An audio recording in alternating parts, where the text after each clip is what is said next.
রাত পোহালেই মাধ্যমিকের রেজাল্ট, তাই তোদের সঙ্গে আজকে একটা গল্প করার জন্য চলে আসলাম। Hello students, my name is Pappu Sarkar. Welcome to your channel physics it's your family. তোদের জীবনের সব থেকে বড় পরীক্ষা দিলি মাধ্যমিকের পরীক্ষা 2024-এ। সেই মাধ্যমিক পরীক্ষার রেজাল্ট চলে আসলো কালকে সকালে। শুধুমাত্র কয়েক ঘন্টা টাইম অপেক্ষা আছে, তারপরেই তোদের মাধ্যমিকের রেজাল্ট চলে আসতে যাচ্ছে। তোরা এতদিনে যা পড়াশোনা করছিস, পড়াশোনা করার পর যা পরীক্ষা দিছিস, সেটার মূল্যায়ন হতে যাচ্ছে। এই মূল্যায়নে তোরা অনেকে অনেক ভালো রেজাল্ট করবি, অনেকে অনেক খারাপ রেজাল্ট করবি, অনেকে পাশ করবি, অনেকে ফেল করবি। কিন্তু একটা জিনিস সবার সঙ্গে এখন ঘটতেছে, সেটা সবাই এখন ভয় পাচ্ছিস। মনের মধ্যে দুক দুক দুক দুক দুক দুক করতেছে। কারো হয়তো মনে হচ্ছে আমি কত ভালো রেজাল্ট করব, কারো হয়তো মনে হচ্ছে আমি কি পাশ করব, কারো হয়তো মনে হচ্ছে আমি এই স্ট্যান্ডার্ড মার্কসটা পাবো তো, কারো মনে হচ্ছে আমি এই নাম্বারটা পাওয়ার পর সায়েন্স পাবো তো, কারো মনে হচ্ছে আমি এই নাম্বারটা পাওয়ার পর আমি আর্টস পাবো তো, কারো মনে হচ্ছে আমি কমার্সে পড়াশোনা করবো তো। সবার কিন্তু এই মুহূর্তে ভয় কাজ করছেই। সেটা কারো ভালো রেজাল্টের জন্য, কারো মাঝারি রেজাল্টের জন্য, কারো ফেল করার জন্য, কারো পাশ করার জন্য। কিন্তু ভয় হচ্ছে সবার। কারণটা আমরা সবাই রক্ত মাংসের মানুষ, আমরা সবাই ছোট বাচ্চা। জাস্ট আমরা জীবনে প্রথমবার একটা বড় পরীক্ষা দিলাম, বোর্ডের এক্সামিনেশন দিলাম। যে খাতা বাইরের স্যাররা দেখছে, স্কুলের স্যাররা দেখে নাই, স্কুলের গণ্ডির বাইরে গিয়া খাতা প্রথমবার দেখা হচ্ছে, তার জন্য রেজাল্টের ভয় থাকা স্বাভাবিক। তবে এইখানে কয়টা কথা তোদের আমি বড় দাদা হিসাবে, তোদের স্যার হিসাবে আমি কয়েকটা কথা বলার জন্য আসছি। প্রথম কথা, যে অনেকের মাথায় একটা কোশ্চেন আসছে, সবাই কি পাশ করবে?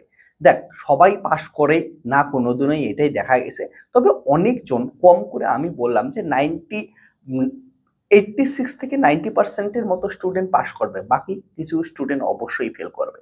আর পাস যারা যারা 25% উপরে পাবি তারাই পাস করবি। সেটা কিন্তু তোদের প্রজেক্ট প্লাস থিওরি দুটো মিলে 25 পেতে লাগবে। অর্থাৎ তোরা কেউ যদি ভৌত বিজ্ঞানে 15 পাস এবং প্রজেক্টে 10 পাস, 25 পাস, তবু পাস করবি। কেউ যদি ইতিহাসে 10 প্লাস 15 পাস, তবু কিন্তু 25 পাস করবে। সো পাস করা খুবই ইজি জিনিস, বেশিরভাগ স্টুডেন্ট পাস করবে, এটা নিয়ে টেনশন নাই। কারো যদি 1 নাম্বার 2 নাম্বার কমও থাকে, কারো যদি এমন হয় যে তোকে প্রজেক্টে 9 দিছে এবং ভৌত বিজ্ঞানে 15 দিছে, তার জন্য 24 হচ্ছে, কিন্তু তোকেও দেখিস যে রাফ মার্কিং দিয়ে সেটা পাস করে দেয়, সাধারণত এটাই হয়। তার জন্য বেশিরভাগ স্টুডেন্ট পাস করবে, এটা নিয়ে ভয় পাওয়ার কিচ্ছু নাই। ওকে। আর অনেক স্টুডেন্টই দেখবি যে খুব ভালো রেজাল্ট, যারা খুব ভালো পরীক্ষা দিয়েছিস তাদের খুব ভালো রেজাল্ট করবে। কারণটা তোদের মধ্যেই কেউ না হয় কেউ তো বোর্ডে র্যাঙ্ক করবে, টপ 10-এ থাকবে, টপ 12-এ থাকবে, টপ 5-এ থাকবে, টপ 1-এ 2 জন 3 জন থাকবে, যে কোনো জায়গায় থাকতে পারিস তোরা। কিন্তু সবার কিন্তু একটাই জিনিস হচ্ছে, জীবনে প্রথমবার একটা ভালো রেজাল্ট করতে যাচ্ছিস। তোরা প্রথমবার এই যে রেজাল্টটা পাবি, তোদের মনে দেখবি যে নতুন ধরনের একটা অনুভূতি হবে। কারো হয়তো একটু খারাপ লাগবে, কারো হয়তো একটু ভালো লাগবে, কারো হয়তো এক্সপেকটেশন অনুযায়ী রেজাল্ট হবে না, কারো হয়তো এক্সপেকটেশনের থেকেও ভালো রেজাল্ট হবে। যে কোনো কিছু হইতে পারে। কিন্তু সবার মধ্যে একটা জিনিস ইন্টারেস্টিং হবে, সেটা নতুন ধরনের অনুভূতি হবে। সেই অনুভূতিটাকে এনজয় করা শেখ। আর একটা কথা মনে রাখিস যে কালকে যাদের রেজাল্ট খুব ভালো হবে, তাদের কিন্তু বেশি উচ্ছ্বাসের কিছু নাই। ভালো রেজাল্ট হবে, খুবই ভালো কথা, তাদের তাদের অনেক অনেক কংগ্রাচুলেশনস, তারা এনজয় কর। সেই দিনটাকে পুরো দিনটা এনজয় কর। কিন্তু রেজাল্ট ভালো হওয়ার জন্য নিজের মধ্যে কেউ অহংকার বোধ আনিস না। রেজাল্ট ভালো হবে কারণটা একটা পরীক্ষা তোর জীবনকে ডিফাইন করতে পারে না। অর্থাৎ কারো মাধ্যমিকে ভালো রেজাল্ট হলেই যে জীবনে সমস্ত কিছু ঠিক হয়ে গেছে এমন না। মাধ্যমিকে ভালো রেজাল্ট হবে, এটাকে খুব খুব এনজয় করো, সারা দিন রাত এনজয় করো, কিন্তু অহংকার বোধ আনতে লাগবে না। এবং পরবর্তীতে তোমার চাহিদা অনুযায়ী, তোমার ইচ্ছা অনুযায়ী তুমি কি করো হচ্ছে, নেক্সট সেশনে তুমি যে ক্লাস 11-এ সায়েন্স, আর্টস, কমার্স যেটা নিয়ে যে স্ট্রিমে পড়াশোনা করতে চাও সেটা পড়াশোনা করো, এবং সেইখানে একদম ফাটিয়ে পড়াশোনা করো। যেটা করতে ইচ্ছা করে ওইটা করো। পড়াশোনা একদম মন লাগা করো, যাতে নতুন কিছু শিখতে পারো। এবার আসি যাদের রেজাল্ট খুব খারাপ হবে, এক্সপেকটেশন অনুযায়ী রেজাল্ট হবে না তাদের। দেখো, এক্সপেকটেশন অনুযায়ী রেজাল্ট না হলে যে মন খারাপ করে বসে থাকতে লাগবে এমনও না। এটা লাইফের একটা জাস্ট একটা পথ পার হইলা, যেটাই দেখলা যে হয়তো পড়াশোনা করছো বা ঠিক মতো পড়াশোনা করো নাই, বা পড়াশোনা ভালো করে করার পরেও রেজাল্ট ভালো আসে নাই। ওকে। তো কি হয়েছে, শিখতে পারলা। তুমি রাস্তায় যেতে যেতে অনেকবার পাথরে ঠোকর খেয়ে পড়ে গেছো, ঠিক আছে, কিন্তু উঠে দাঁড়াইছো। সেই এটাই রাস্তা চলার সময়, জীবনে চলার সময়, এটা একটা মাধ্যমিকের একটা অবস্টাকেল। মাধ্যমিকের রেজাল্টটা দেখলা, তোমার যদি রেজাল্ট খারাপ হয়, এক্সপেকটেশন অনুযায়ী রেজাল্ট না হয়, তবে কি হয়েছে, এর পরবর্তীতে তুমি উঠে দাঁড়াবা এবং আবার তুমি ধীরে ধীরে ছোটা শুরু করবা এবং পরবর্তীতে লম্বা রেসের ম্যারাথন তোমরা জিতবে। কারণটা আমাদের জীবন 100 মিটারের দৌড় না, আমাদের জীবন ম্যারাথন জীবন। অর্থাৎ ম্যারাথনে যেমন একবার হোঁচট খেয়ে পড়ার পরেও তুমি যদি স্টেডি ভাবে দৌড়ানো শুরু করো এবং পরবর্তীতে যদি তোমার ফোকাস ঠিক করে থাকে, তুমি ম্যারাথন জিততে পারো। এটা এমন না যে 100 মিটার একবার উল্টা পড়লে আর উঠে পড়া যাবে না, আর দৌড়ানো যাবে না। এটা কিন্তু 100 মিটারের দৌড় না, এটা ম্যারাথন দৌড়। তার জন্য যখনই হোঁচট খাচ্ছ, হোঁচট খেয়ে শিখতে পারছো যে কোন রাস্তায় কেমন করে চলা উচিত, সেটা যদি বুঝতে পারো, পরবর্তীতে তোমরা জীবনে অনেক সাকসেস পাবা। তোমাদের এই মাধ্যমিকের রেজাল্ট, একদিনের রেজাল্ট, একটা পরীক্ষার রেজাল্ট তোমার জীবনকেও ডিফাইন করবে না। যেমন যারা সাকসেস হচ্ছে তাদের জীবনকেও ডিফাইন করতেছে না, যারা ভালো রেজাল্ট করতে পারছিস না এক্সপেকটেশন অনুযায়ী, তাদের জীবনকেও মাধ্যমিকের একটা রেজাল্ট ডিফাইন করবে না।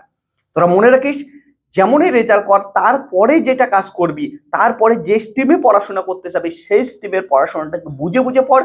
সেই স্ট্রিমে সেইখানে তুই টপ করার চেষ্টা কর, তুই সাকসেসফুল হবি। পরবর্তীতে তো যেটা ইচ্ছা করে ওইটা কর, কিন্তু পড়াশোনাটাকে ভালো করে বুঝে বুঝে পড়াশোনা করবি।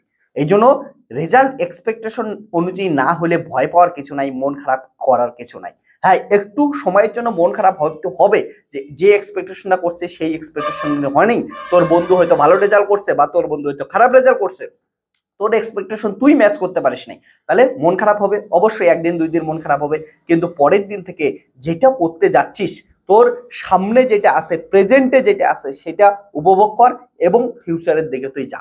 আর ফিউচারকে ঠিক করতে গেলে তোর প্রেজেন্টকে ঠিক করতে লাগবে, তুই পাস্টকে ঠিক করতে পারবি না। তার জন্য মাধ্যমিকের রেজাল্টে বেশি ফোকাস করে লাভ নাই। তবে যার যেটা রেজাল্ট হচ্ছে সেই রেজাল্ট অনুযায়ী নিজেকে উপভোগ করো, নিজেদের এনজয় করো, নিজেদের লাইফটাকে মজা করো এবং যেটা জিনিসই পাচ্ছ, এক্সপেকটেশনের থেকে ভালো রেজাল্ট, এক্সপেকটেশনের থেকে খারাপ রেজাল্ট, সেখান থেকে নতুন কিছু শেখার চেষ্টা করো এবং তোমাদের যে রেজাল্ট হচ্ছে, রেজাল্টের পর নিজেকে উপভোগ করার চেষ্টা করো। এটাকে বোঝার চেষ্টা করো যে কি আমি ভুলগুলো করছি যার জন্য রেজাল্ট খারাপ হয়েছে, আর কি আমি ভালো কাজটা করছি যার জন্য রেজাল্ট ভালো হয়েছে। পরবর্তীতে ওই কাজগুলো আরো বেশি পরিমাণ প্র্যাকটিস করে করে পরবর্তীতে আমি যে টিমে থাকবো ওইখানে পরবর্তীতে ভালো করে রেজাল্ট করার আরো চেষ্টা করবো। তার জন্য মাধ্যমিকের রেজাল্ট জাস্ট তোমাদের একটা ছোট্ট একটা অবস্টাকেল, তোমাদের লাইফের অগ্রগতির জন্য, লাইফের ফোকাস রাখার জন্য প্রথম একটা তোমাদের এক্সাম হলো। কিন্তু এই এক্সামটা তোমাদের কারোই জীবনকে ডিফাইন করবে না। এই রেজাল্টটা দেখে তোমরা নিজেদের অ্যানালাইসিস করার চেষ্টা করো এবং পরবর্তীতে নিজেদের জীবনের ফিউচারকে তোমরা এইখান থেকে ঠিক করতে পারো।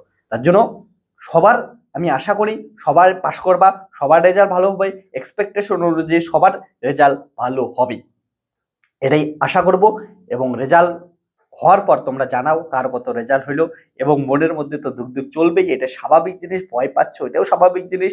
ধীরে সুস্থিরে তোমরা কালকে ওয়েবসাইট দেখে, ওয়েবসাইট থেকে তোমাদের মার্কশিটটা দেখো, কে কত নাম্বার পাইছো, ঠিক আছে? এনজয় করো। ভয় পাচ্ছ, ভয় পাওয়া উচিত, ভয় পাবা, এটাই স্বাভাবিক। তুমি এমন না যে তুই একাই ভয় পাচ্ছিস, তোর বন্ধুরা সবাই মিলে কিন্তু ভয় পাচ্ছেই, আর ভয় পাওয়াটাই উচিত। কারণটা তোদের জীবনে সব থেকে বড় পরীক্ষার রেজাল্ট পেতে যাচ্ছিস, তোদের জীবনের এতদিনের মূল্যায়ন একটা যাচ্ছে পাচ্ছিস। ওকে, তো রেজাল্ট আসতেই থাকবে, যেতেই থাকবে, ঠিক আছে? এমন পরবর্তীতে আরো পরীক্ষা আসবে, আরো অনেক কিছু আসবে, কিন্তু মনে রাখি জীবনে সবসময় প্রতিদিন নতুন কিছু শিখতেই লাগবে। সেই নতুন কিছু শেখার একটা দিন হচ্ছে তোর কালকে। ভালো এক্সপেকটেশনের থেকে ভালো রেজাল্ট হবে, খুব আনন্দ পাবে।